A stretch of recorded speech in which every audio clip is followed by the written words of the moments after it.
حضرت نوح علیہ السلام کو آدم ثانی بھی کہا جاتا ہے،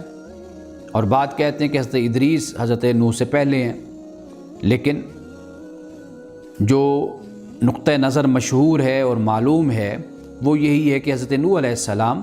حضرت آدم کے بعد یہ اللہ کے پیغمبر ہیں۔ وَنَادَى نُوحٌ رَبَّهُ، اور نوح نے اپنے رب کو آواز دی، اپنے رب کو پکارا۔ فقال ربی، کہا اے میرے رب، ان ابنی من اہلی، کہ بے شک میرا بیٹا میرے خاندان سے ہے۔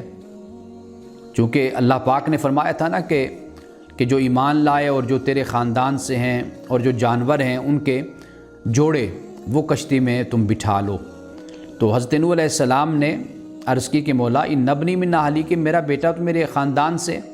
وَإِنَّ وَعْدَكَ الْحَقُّ، اور تیرا وعدہ سچا ہے، وَأَنْتَ أَحْكَمُ الْحَاكِمِينَ، اور تو فیصلہ کرنے والوں میں سے سب سے بڑا فیصلہ کرنے والا ہے۔ اللہ پاک نے فرمایا یا نوح، اے نوح، اِنَّهُ لَيْسَ مِنْ أَهْلِكَ، کہ بے شک وہ تیری اہل سے نہیں ہے، اِنَّهُ عَمَلٌ غَيْرُ صالح، کیوں؟ اس لیے کہ وہ بگڑا ہوا ہے، وہ یعنی اس کے جو اعمال ہیں، اس کا جو کردار ہے وہ غیر و صالح ہے۔ فَلَا تَسْأَلْنِي مَا لَيْسَ لَكَ بِهِ عِلْمٌ، تو مجھ سے سوال نہ کر یا درخواست نہ کر اس کی کہ جس کو تو نہیں جانتا، جس کا تجھے علم نہیں ہے۔ انی اعظک ان تکون من الجاہلین، میں تجھے واعظ کرتا ہوں، نصیحت کرتا ہوں کہ تو جاہلوں میں سے نہ ہو۔ یہ حضرت نوح علیہ السلام نے اللہ کی بارگاہ میں عرض کی۔ یعنی معلوم یہ ہوتا ہے کہ انسان کا کہ جو اہل ہے، انسان کے خاندان کا وہی فرد ہوتا ہے کہ جو مسلمان خاندان میں کہ جو اللہ رسول کی بات کو سننے والا، اس کی پیروی کرنے والا ہوتا ہے۔ جو رشتہ اور تعلق ہے وہ رشتہ اور تعلق در حقیقت یہی ہے، یعنی ترجیح اسی کو حاصل ہے، پریورٹی اسی کو حاصل ہے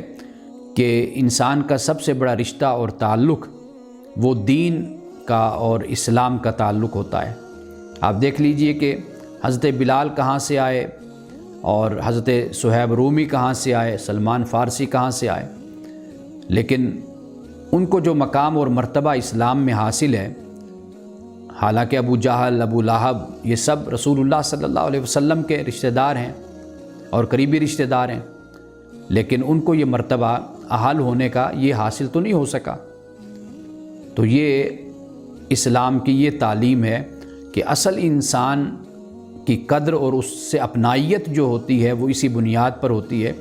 کہ آپ ہم عقیدہ ہیں، آپ ایک دین کو ماننے والے ہیں۔ حضرت صہیب رومی کے بارے میں آتا ہے کہ انہوں نے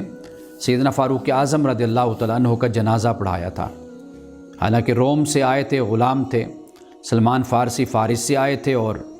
حضرت بلال حبشی یہ حبشہ سے آئے تھے۔ تو یہ اصل رشتہ اور تعلق دین کا تعلق اور رشتہ ہوتا ہے۔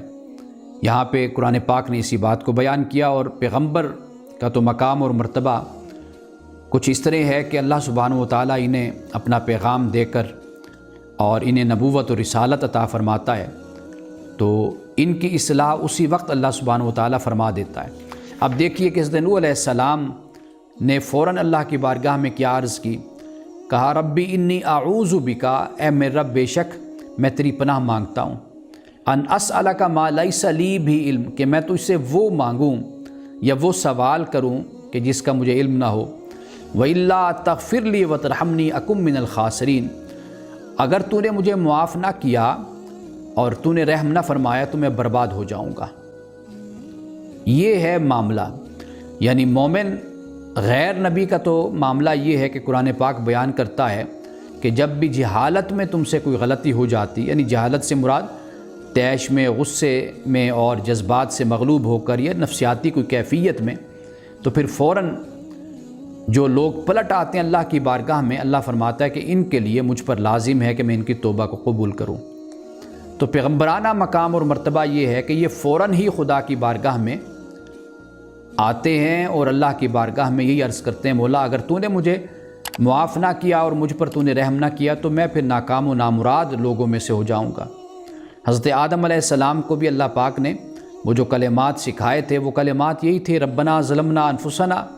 وَإِن لَّمْ تَغْفِرْ لَنَا وَتَرْحَمْنَا لَنَكُونَنَّ مِنَ الْخَاسِرِينَ۔